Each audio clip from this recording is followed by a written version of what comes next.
Bienvenue sur Africa 24 dans cette nouvelle édition du Non-Stop Info. Voici les titres de l'actualité. Il est le nouveau président de la République islamique de Gambie. Adama Barrow a prêté serment ce jeudi au Sénégal. Pendant ce temps, le président sortant Yaya Jammeh refuse toujours de quitter le pouvoir.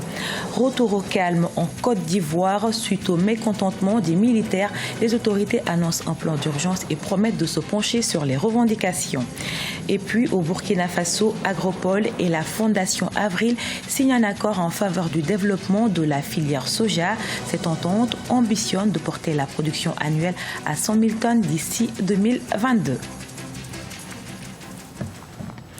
Mais tout d'abord, le nouveau président Adama Barrow a officiellement prêté serment ce jeudi à Dakar, au Sénégal. À Banjul, la capitale gambienne, le chef de l'armée, le général Ousmane Badji, qui a ces dernières semaines affirmé son soutien au président sortant Yaya Jammeh, s'est joint ce jeudi aux manifestants qui célébraient dans les rues de Banjul l'investiture du nouveau président Adama Barrow, qui invite les institutions internationales à soutenir son pays. On l'écoute. Exceptional circumstances. Des circonstances exceptionnelles m'ont contraint à être investi ici aujourd'hui et ne me permettent pas à ceux qui ont rendu ce jour possible d'y assister. Mon droit en tant que vainqueur d'être investi et de prendre mes fonctions de président est constitutionnellement garanti et irréversible. Je fais par la présente appel à la CEDEAO, à l'Union africaine et aux Nations unies, particulièrement au Conseil de sécurité pour soutenir le gouvernement et le peuple de la Gambie dans la mise en application de leur volonté, la restitution de leur souveraineté et leur légitimité constitutionnelle. J'invite donc tous les civils et le personnel militaire de l'État à soutenir ma présidence puisqu'elle est fondée sur une base constitutionnelle. À noter que la CEDEAO a suspendu son intervention pour une dernière tentative de médiation, une négociation menée par le président Alpha Condé. Le chef de l'État guinéen a jusqu'à midi ce jour pour convaincre le président sortant, Yaya Jammeh, de céder le pouvoir à Adama Barrow, le nouveau président.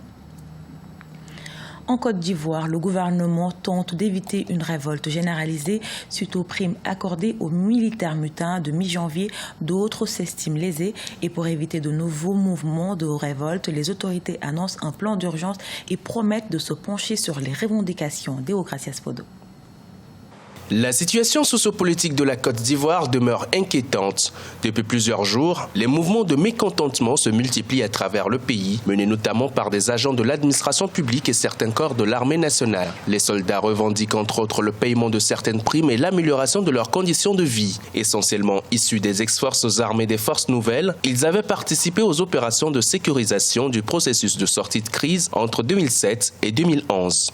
Ce qui s'est passé est une chose à la fois simple et complexe. En tout cas, il y a eu un problème et aujourd'hui, le gouvernement dit que oui, leur revendication est fondée parce que selon l'accord de Ouagadougou signé par l'ensemble de la classe politique, ces soldats devaient être pris en compte, ils ne l'ont pas cité. Alors que les autres forces armées persévèrent leur salaire et leurs primes, c'est légitime de leur donner cet argent et les autres corps n'ont pas à considérer cela comme injuste et exiger que, puisque leurs collègues ont perçu, au nom de la justice, et aussi perçoivent cela. Mercredi 18 janvier 2017, à l'issue d'un conseil de ministres, le gouvernement ivoirien a annoncé un plan d'urgence pour donner une chance aux négociations. Des mesures sont prévues pour répondre aux préoccupations des protestataires en ce qui concerne notamment la qualité de leur alimentation dans les casernes, les équipements, le logement ainsi que leur évolution professionnelle. Les autorités ont toutefois rappelé la nécessité pour ces soldats mécontents de faire preuve de discipline et de rassurer les citoyens de plus en plus inquiets. Est réellement de revendiquer les primes. Je pense qu'il y a des façons bien meilleures de revendiquer. Il ne s'agit vraiment pas aujourd'hui de faire peur à la population. Le gouvernement a laissé pourrir beaucoup de situations que l'on aurait pu régler depuis fort longtemps. Pour que la stabilité revienne justement, il faut que le gouvernement ait le courage de dire ce qui est aux fonctionnaires et de dire ce qui est exactement aux militaires. Est-ce qu'aujourd'hui, l'État de Côte d'Ivoire a les moyens véritablement de faire face à tout cela? C'est la question qu'on se pose. Les autorités ivoiriennes ont annoncé des mesures pour améliorer les conditions de vie et de travail de l'ensemble des militaires, des gendarmes et des des policiers, conformément à une série de lois récemment votées par l'Assemblée nationale. Concernant les événements qui ont occasionné 4 décès et plusieurs blessés le 17 janvier 2017, l'exécutif a annoncé l'ouverture d'enquêtes en vue de situer les responsabilités. La République du Congo, au chevet de son voisin, la République démocratique du Congo, le président Denis Sassou Nguesso a effectué une visite ce jeudi à Kinshasa pour poursuivre les négociations entre la majorité présidentielle et l'opposition en vue des élections transparentes et libres d'ici la fin de l'année. Le chef de l'État s'est entretenu avec le Premier ministre Samé Badibanga, résistant à la signature de l'accord politique de l'Église catholique. La SENCO annonce l'arrêt des négociations pour ce samedi 21 janvier. Focus sur la filière soja au Burkina Faso. Ce 16 janvier, un protocole d'accord avec la Fondation Avril et Agropole a été signé. Le pays s'associera à ces deux organismes pour développer et structurer le secteur sur toute la chaîne de valeur, des productions aux industries de transformation jusqu'à la commercialisation. Siamlo Victoria Sedji. 100 000 tonnes de graines de soja, c'est la quantité qu'ambitionne produire le Burkina Faso d'ici 2022. Pour ce faire, un accord tripartite a été signé ce 16 janvier 2017 entre le ministère de l'Agriculture du Burkina Faso et deux autres structures privées que sont Agripol et la Fondation Avril. C'est un accord portant sur le développement et la structuration de la filière soja qui comporte 5 volets. À travers cette culture, ce sont plus de 15 000 producteurs qui vont pouvoir améliorer leur rendement et accélérer le développement de la filière. Développer au Burkina, parce qu'il y a de plus en plus de producteurs qui s'adonnent à la production du soja. Et de ce point de vue-là, on avait quand même des régions qui ont des superficies toujours exploitables. Vous avez également une demande intéressante.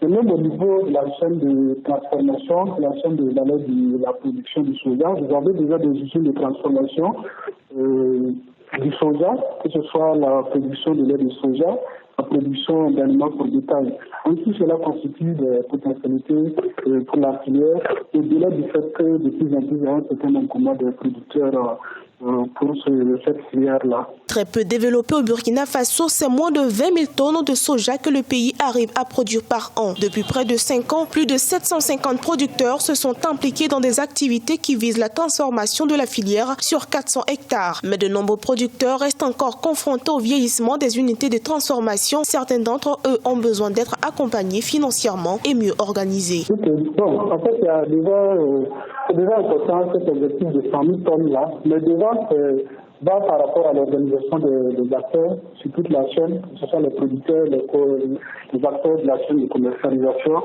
Et au-delà de ça, comme je le disais, c'est surtout la question des débouchés. Parce qu'aujourd'hui, produire un objectif de 100 000 tonnes, c'est bien, mais comment est-ce que cette quantité va être écoulée en fait? Donc, ce sont là des questions qu'il faut résoudre au niveau de la transformation, la création des débouchés au niveau national, et bon, voir aussi peut-être au niveau international. Par exemple, maintenant, la question des débouchés.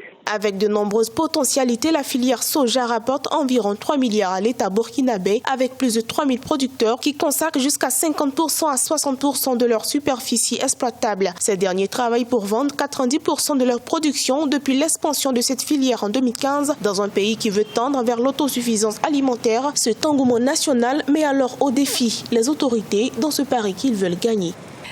La Coupe d'Afrique des Nations Gabon 2017 se poursuit. Ce jeudi, le groupe B a disputé les matchs de la deuxième journée.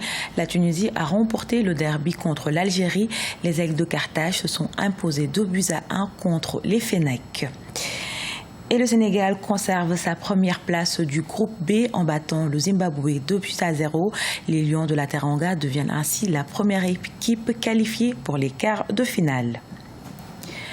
Au programme de ce vendredi, deuxième journée du groupe C, la Côte d'Ivoire, championne d'Afrique en titre, fera face à la République démocratique du Congo à 16h GMT et le Maroc affrontera le Togo à 19h GMT.